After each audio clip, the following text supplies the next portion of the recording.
27-year-old Father John Feit heard Irene Garza's last confession on April 16, 1960, in the rectory of Sacred Heart Catholic Church in McAllen, Texas. The 25-year-old schoolteacher had come to church on Holy Saturday to cleanse her soul before Easter Sunday, trusting the young priest to maintain the sacred seal of confession and guide her spiritually. Instead, Father Feit attacked her. He beat her. He sexually assaulted her.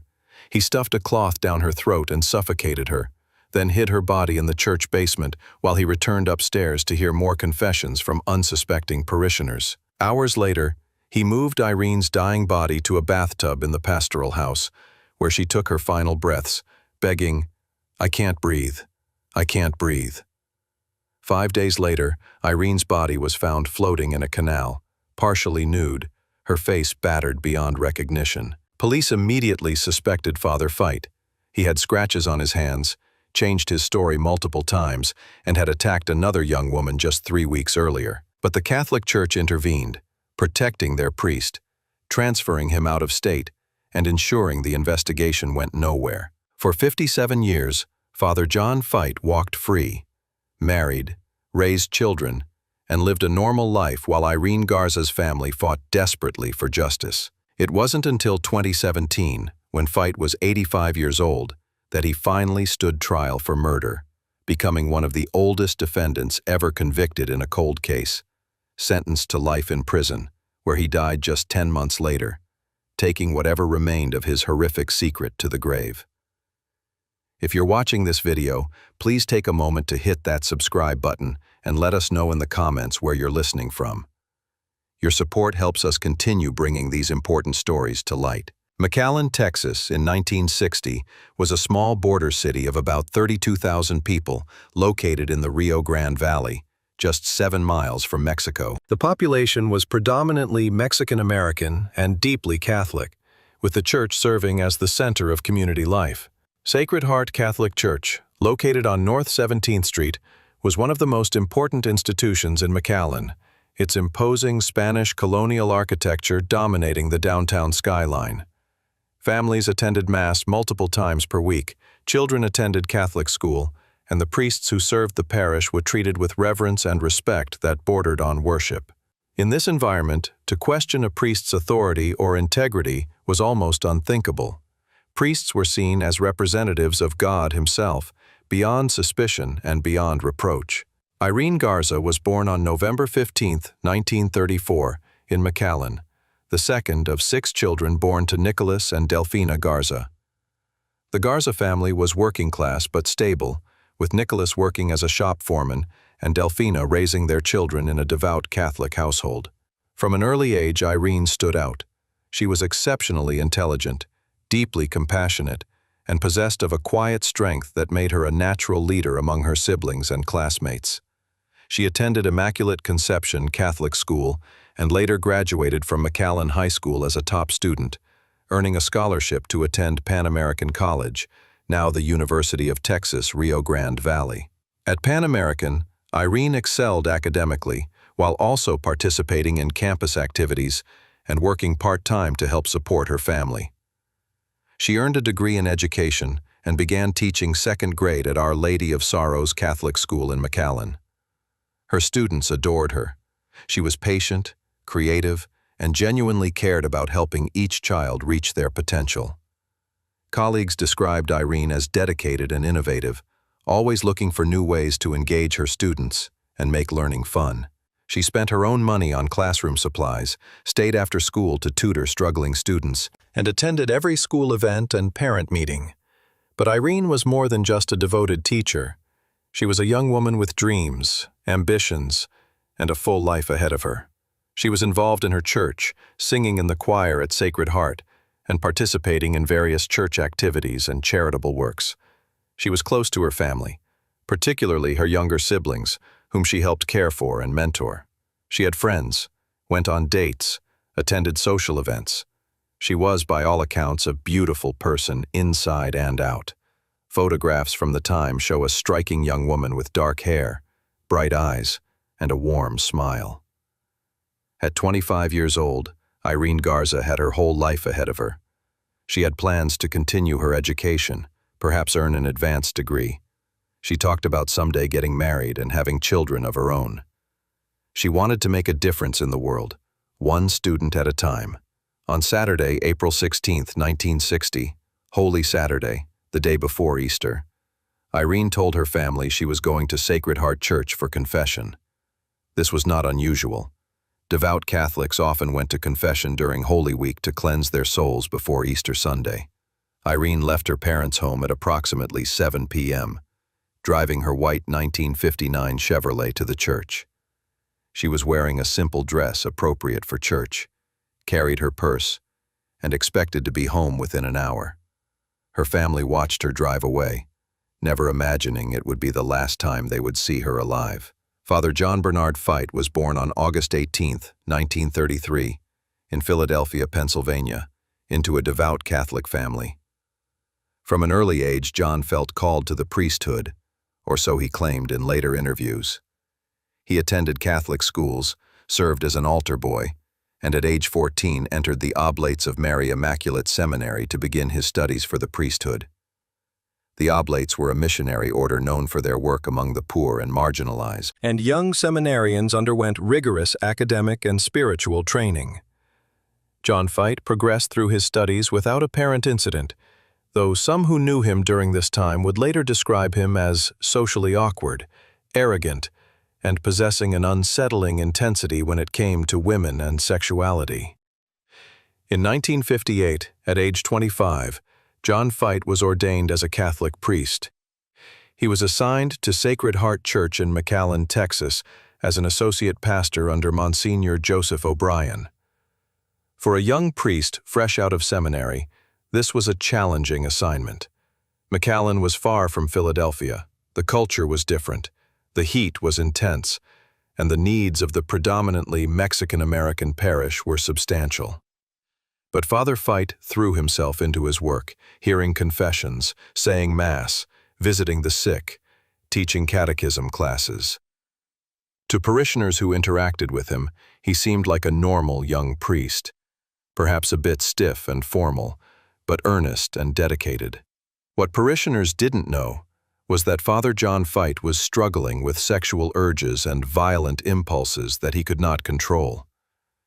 In later testimony, psychiatrists who evaluated Feit described him as having a Madonna whore complex, a psychological condition in which men view women as either pure and virginal or as sexual objects to be used and degraded, with no middle ground. For Feit, young Catholic women who came to church represented both categories simultaneously. They were supposed to be pure and holy, but they also triggered sexual desire he was forbidden to act upon as a celibate priest. This internal conflict, combined with what would later be diagnosed as antisocial personality disorder and sexual sadism, created a ticking time bomb. On March 23, 1960, just 3 weeks before Irene Garza's murder, that bomb detonated. Maria America Guerra, a 20-year-old woman, was praying alone in the chapel at Our Lady of Guadalupe Church in nearby Edinburgh, Texas. A man approached her from behind, grabbed her, and attempted to force a cloth into her mouth while trying to pull her toward a back room. Maria fought back fiercely, biting down hard on the man's finger, so hard that she tasted blood, and managed to break free and wrung from the church. She immediately reported the attack to police and provided a detailed description of her attacker, a young white man wearing dark clothing, approximately 5 feet 9 inches tall, with glasses. Church officials at Our Lady of Guadalupe immediately suspected Father John Feit, who had been visiting their church that day. The description matched him perfectly, and when confronted, Feit became defensive and evasive. But rather than immediately reporting Feit to police or removing him from ministry, church officials made a decision that would have catastrophic consequences. They transferred Father Feit to Sacred Heart Church in McAllen, supposedly so senior pastor Monsignor O'Brien could keep an eye on him. This transfer placed Father Feit at the very church where Irene Garza would come to confession just 3 weeks later.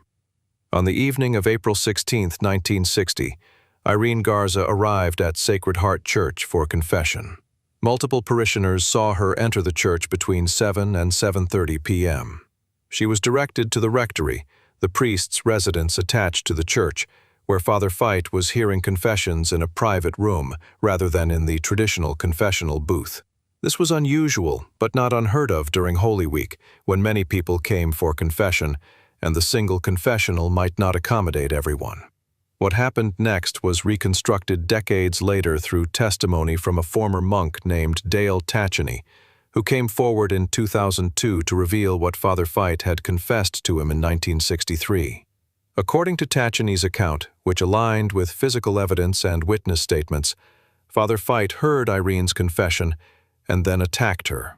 He hit her in the head, knocking her unconscious or semi-conscious. When she began to resist, he became more violent, striking her repeatedly. At some point during the attack, he sexually assaulted her.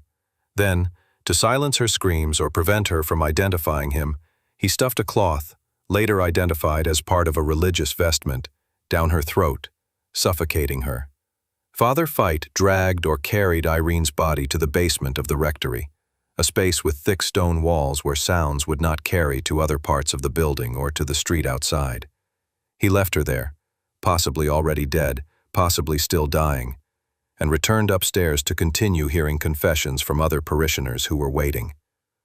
For the next hour or more, Father John Feit sat in the rectory hearing people confess their sins, while his own victim lay bleeding and dying in the basement below him. The sheer sociopathy required to return to normal priestly duties while a woman you've just attacked lies dying mere feet away cannot be overstated.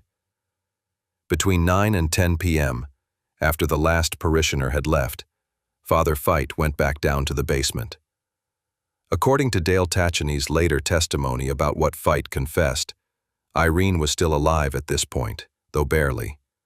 Rather than getting help or calling an ambulance, Father Feit made a decision. He would move her to a different location to buy himself time and distance from the crime. He carried Irene's body to his car, a black 1959 Buick, and drove approximately 2 miles to the pastoral house, a residence used by visiting priests. He carried her inside and placed her in the bathtub in one of the bathrooms. Dale Tacheny's testimony included one of the most chilling details of the entire case. As Father Feit placed Irene in the bathtub and prepared to leave her there to die, she regained partial consciousness and spoke her final words. "I can't breathe," she whispered. "I can't breathe." Father Feit's response was not to help her, not to call for medical assistance, not to pull the cloth from her throat to allow her to breathe. His response was to leave. He had to return to the church for Easter Vigil Mass, the most important service of the entire liturgical year. So he left Irene Garza in that bathtub, struggling to breathe, and drove back to Sacred Heart Church, where he celebrated Mass before hundreds of faithful parishioners, consecrating the Eucharist with the same hands that had just murdered a young woman. When Father Feit returned to the pastoral house hours later, after Mass, after socializing with parishioners, after playing the role of devoted priest, Irene Garza was dead. Her body had grown cold in the bathtub, the water around her stained with blood from her head injuries. According to Tacheny's account, Feit then placed Irene's body in his car and drove to a canal on the outskirts of McAllen. He dumped her body in the water, weighted down with something to keep it submerged, and drove away. Then he went home to the rectory and went to sleep. Easter Sunday, April 17, 1960, came and went with no word from or about Irene Garza. Her family was frantic. Irene had never stayed out all night without letting them know where she was. They called friends, called hospitals, drove around looking for her car. On Monday morning, when Irene still hadn't appeared and her car had been found abandoned near Sacred Heart Church with her purse inside, her family reported her missing to the McAllen Police Department. Police immediately began investigating. The last place Irene had been seen was Sacred Heart Church, where multiple witnesses confirmed she had gone for confession Saturday evening. Investigators interviewed all the priests at the church, including Father John Feit. In his initial interview, Father Feit said he had seen Irene briefly, but claimed she had left the church after confession and he didn't know what happened to her. But as detectives continued questioning him, Father Feit's story began to change. He admitted Irene had stayed at the rectory for a while after confession, talking with him about spiritual matters. Then he claimed he had heard her leave, but hadn't actually seen her go. Detectives noticed several suspicious things about Father Feit. He had visible scratches on his hands and arms, which he claimed came from climbing a wall after being locked out of the rectory. He seemed nervous and evasive, avoiding eye contact and giving vague or contradictory answers to basic questions. And most tellingly, other priests at Sacred Heart reported unusual behavior from Feit on Easter weekend. He had left the rectory multiple times at odd hours, had seemed distracted and agitated during services, and had driven his car off church property several times when he normally walked everywhere. On April 21, 1960, 5 days after Irene disappeared, a canal worker discovered her body floating in a drainage canal approximately 6 miles from McAllen. She was partially nude, her face so badly beaten that she was initially unidentifiable. An autopsy revealed she had died from asphyxiation and blunt force trauma to the head. She had been sexually assaulted. Fibers found in her throat matched those from vestments used at Sacred Heart Church. The medical examiner estimated she had been dead for approximately 4 to 5 days, consistent with having been killed on the night she disappeared. The McAllen Police Department investigation intensified, focusing almost exclusively on Father John Feit. Detective Dan Long, who led the investigation, believed they had more than enough evidence to arrest Feit and charge him with murder. The circumstantial case was strong. Feit was the last person known to have seen Irene alive. He had scratches consistent with a struggle. He had changed his story multiple times.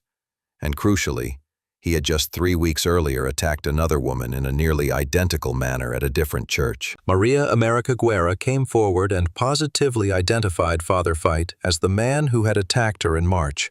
But when Detective Long attempted to arrest Father Feit, he discovered an obstacle he hadn't anticipated. The Catholic Church was protecting the priest. Monsignor Joseph O'Brien and other church officials pressured police and prosecutors not to arrest Feit, arguing that such an arrest would damage the church's reputation and that there wasn't enough concrete evidence to charge a priest with murder. District Attorney R.P. Pep Valls, himself a devout Catholic and church insider, refused to authorize an arrest warrant for Feit on murder charges. Instead, Feit was eventually charged only with the March attack on Maria America Guerra, and even that charge was reduced to aggravated assault. Father Feit pleaded no contest, was fined $500, and the case was closed. Immediately after the assault case concluded, the Catholic Church transferred Father John Feit out of Texas.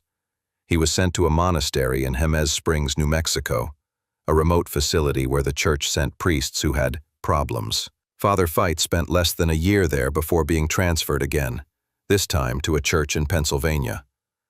By 1963, Father Feit had left the priesthood entirely. He married a woman named Marie, and the couple eventually had 3 children. Feit worked in various positions, at a medical center, as a volunteer coordinator for Catholic Charities, as a lay minister. He lived a completely normal, middle-class American life. He raised his family, attended church, celebrated holidays and birthdays, and he never faced any consequences for murdering Irene Garza. For the Garza family, the failure to prosecute Father Feit was a devastating betrayal. Irene's parents, Nicholas and Delphina, spent decades seeking justice for their daughter, writing letters to law enforcement, church officials, and politicians, begging someone to reopen the investigation and hold Feit accountable. But no one would listen. The case was closed. The church had protected its priest. Irene Garza was buried, and the world was supposed to forget about her. But Irene's younger cousin, Noemi Garza Sigler, refused to forget. From the moment of Irene's death, Noemi, who had been just a teenager at the time, vowed to never stop fighting for justice. As she grew older, married, had children of her own, Noemi became the family's voice, the keeper of Irene's memory, and the relentless advocate demanding that someone finally hold Father John Feit accountable for murder. For over 4 decades, Noemi wrote letters, made phone calls, tracked down witnesses, and kept pressure on law enforcement to reopen the case. In 2002, Noemi's persistence finally paid off.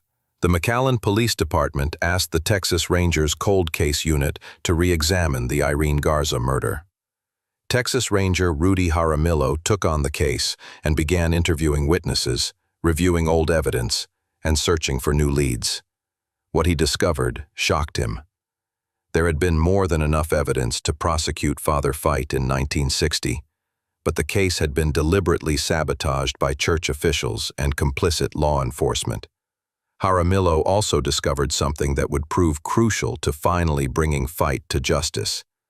New witnesses who were ready to testify about what Father Feit had told them decades earlier. Dale Tacheny, the former monk, came forward in 2002 with explosive testimony.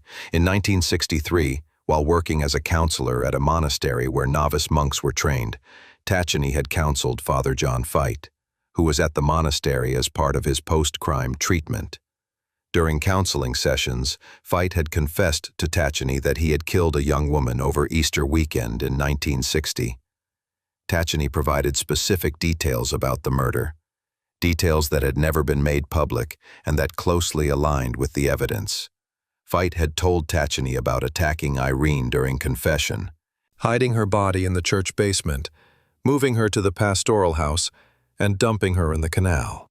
Feit had shown no remorse, describing the murder matter-of-factly, as if discussing routine church business. Tacheny explained that he had wanted to report Feit's confession to police in 1963, but had been ordered by his religious superiors not to do so. The church, he said, was more concerned with protecting its reputation than with bringing a murderer to justice. Tacheny had carried the burden of this secret for nearly 40 years, and when the case was reopened, he finally had the opportunity to tell the truth. Another priest, Father Joseph O'Brien Jr., son of the Monsignor who had been at Sacred Heart in 1960, also came forward with information. He testified that his father had told him on his deathbed that he knew Father Feit had killed Irene Garza, but had been ordered by higher church officials to protect Feit and help cover up the crime. Monsignor O'Brien had carried guilt about this cover-up for decades, finally confessing it to his son before he died.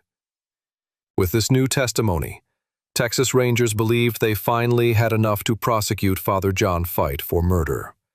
There was no statute of limitations on murder in Texas, meaning Feit could be charged even decades after the crime. But there was one problem. The district attorney of Hidalgo County, Irene Garza, refused to file charges. Garza, like D.A. Valls before him, was closely connected to the Catholic Church, and he claimed the new witnesses were not credible and that too much time had passed. For years, Garza blocked efforts to prosecute Feit, despite mounting evidence and public pressure. In 2014, the investigative journalism program 48 Hours aired a segment about the Irene Garza case, putting national pressure on Texas authorities to finally seek justice. Reporter Richard Schlesinger traveled to Arizona, where Father John Feit was living in retirement, and confronted him on camera about the murder. Feit, now 81 years old, denied killing Irene Garza and claimed he didn't know who had. But his denials were unconvincing, and the 48 Hours episode generated massive public outcry demanding prosecution. Finally, in 2015, Irene Garza was defeated in his re-election campaign, replaced by Ricardo Rodriguez, who immediately made prosecuting Father John Feit a priority. On February 10, 2016, nearly 56 years after Irene Garza's murder, John Feit was arrested at his home in Scottsdale, Arizona, and charged with murder. He was extradited to Texas, where he was held on $750,000 bond while awaiting trial. The trial of Father John Feit began on November 29, 2017, in Edinburgh, Texas. Feit, now 85 years old and using a walker, sat at the defense table looking like a frail grandfather rather than the violent predator he had been in his youth. His attorneys, led by O. Rene Flores, faced an uphill battle. The evidence against Feit was overwhelming, and public sentiment was entirely against him. But the defense strategy was to argue that too much time had passed, that memories had faded, that witnesses were unreliable, and that the prosecution was relying on hearsay rather than hard evidence. Prosecutor Michael Garza, Irene's cousin who had become a lawyer specifically to seek justice for his family, presented a methodical case. He walked the jury through the timeline of Irene's last day, presented testimony from witnesses who had seen her at the church, and described the physical evidence linking Feit to the crime: the scratches on his hands, the fibers from church vestments found in Irene's throat, the pattern of suspicious behavior. But the most powerful testimony came from Dale Tacheny, who described in detail what Father Feit had confessed to him in 1963. The defense attempted to discredit Tacheny, arguing that his memories after 50-plus years couldn't be trusted, and that he had motivations to lie. But Tacheny was unshakable on the stand, providing specific details that only the killer would have known. The prosecution also presented testimony from Maria America Guerra, now in her 70s, who identified John Feit as the man who had attacked her 3 weeks before Irene's murder. On December 7, 2017, after deliberating for approximately 7 hours, the jury returned their verdict: guilty of murder. John Feit showed no visible reaction as the verdict was read. He had been convicted of a crime committed 57 years earlier, a crime he had literally gotten away with for more than half a century. At sentencing, Irene's family finally had the opportunity to address the man who had destroyed their lives. Noemi Garza Sigler, who had fought for justice for 57 years, spoke directly to John Feit. "You took Irene from us. You robbed her of her life, her future, her chance to have a family of her own. You've lived a full life. You got married, had children, had grandchildren. Irene never got any of that because you murdered her when she came to you for spiritual guidance. I hope you rot in prison for what you did." Judge Louise Singletary sentenced John Feit to life in prison. Under Texas law at the time of the murder, life sentences required serving a minimum of 40 years before parole eligibility. Given that Feit was 85 years old, this was effectively a death sentence. John Feit was transported to a maximum security prison medical facility to begin serving his sentence. On February 23, 2018, just 2.5 months after his conviction, John Bernard Feit died in prison at age 85. He had served approximately 10 weeks of his life sentence. The official cause of death was listed as natural causes, though the family and prosecutors noted the timing was suspiciously convenient. Feit died before the automatic appeals process could even begin, before more details about the church cover-up could be revealed through discovery, before other potential victims could come forward. The conviction and death of John Feit brought some measure of closure to the Garza family, though nothing could truly compensate for 57 years of injustice. Irene's parents, Nicholas and Delphina, had both died before seeing their daughter's killer brought to justice. Many of Irene's siblings had passed away. The young children who had been Irene's students in 1960 were now in their 70s. Generations had been affected by this crime and its cover-up.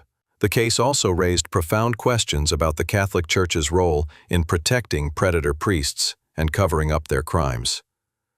Documents revealed during the investigation showed that church officials had known about Father Feit's violent tendencies, had received warnings after the attack on Maria America Guerra, and had deliberately chosen to protect him rather than report him to police or remove him from situations where he could harm others. The decision to transfer Feit to Sacred Heart Church after the March attack directly enabled Irene Garza's murder.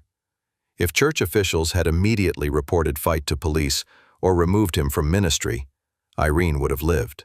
The Irene Garza case became one of many that exposed the Catholic Church's systemic failure to address sexual abuse and violence by clergy. While much attention has been paid to child sex abuse by priests, Irene's case demonstrated that the Church's protection of criminal clergy extended to murder as well. The same patterns emerged. Blame the victim, protect the institution, transfer problematic priests, rather than addressing the underlying issues, and prioritized the church's reputation over justice for victims. For the McAllen community and the broader Rio Grande Valley, the case served as a painful reminder that no institution, no matter how respected or revered, is above the law.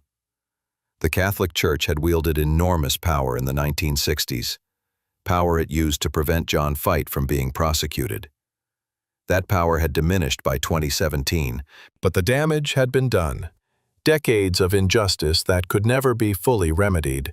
Irene Garza is remembered today not as a murder victim, but as a dedicated teacher, a faithful Catholic, a beloved daughter and sister, and a young woman full of promise whose life was stolen from her. The Irene Garza Scholarship Fund was established to help young women from the Rio Grande Valley pursue education degrees, carrying forward Irene's passion for teaching and her belief in the transformative power of education. Sacred Heart Catholic Church, the site of Irene's murder, installed a memorial plaque in her honor, a small gesture that could never undo the horror that had occurred there, but at least acknowledged the truth. Father John Feit died with blood on his hands, Irene's blood, which no amount of prayer or absolution could wash away. He lived 85 years, 57 of them as a free man, despite being a murderer. He experienced joys and milestones Irene never got to experience. He celebrated Christmases and birthdays, while Irene lay in a grave. His family got to have him in their lives, while the Garza family was robbed of Irene's presence. The injustice of this imbalance cannot be overstated. The case stands as a testament to the importance of never giving up on justice, no matter how much time has passed.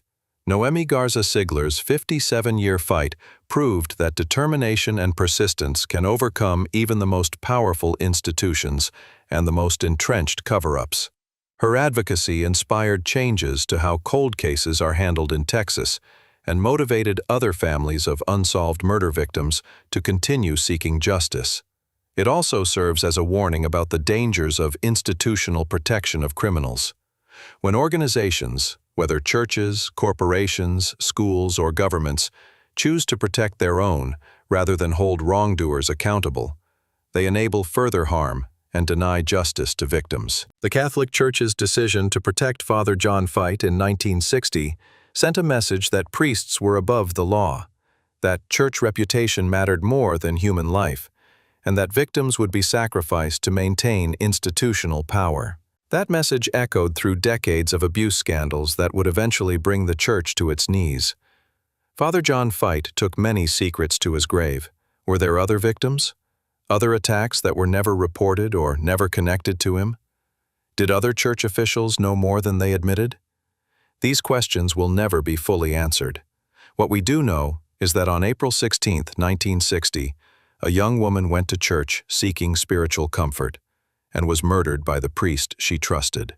We know that institutions failed her, that justice was delayed for nearly 6 decades, and that her family suffered immeasurably while her killer walked free. Irene Garza deserved so much more than she received. She deserved to live, to teach, to love, to grow old.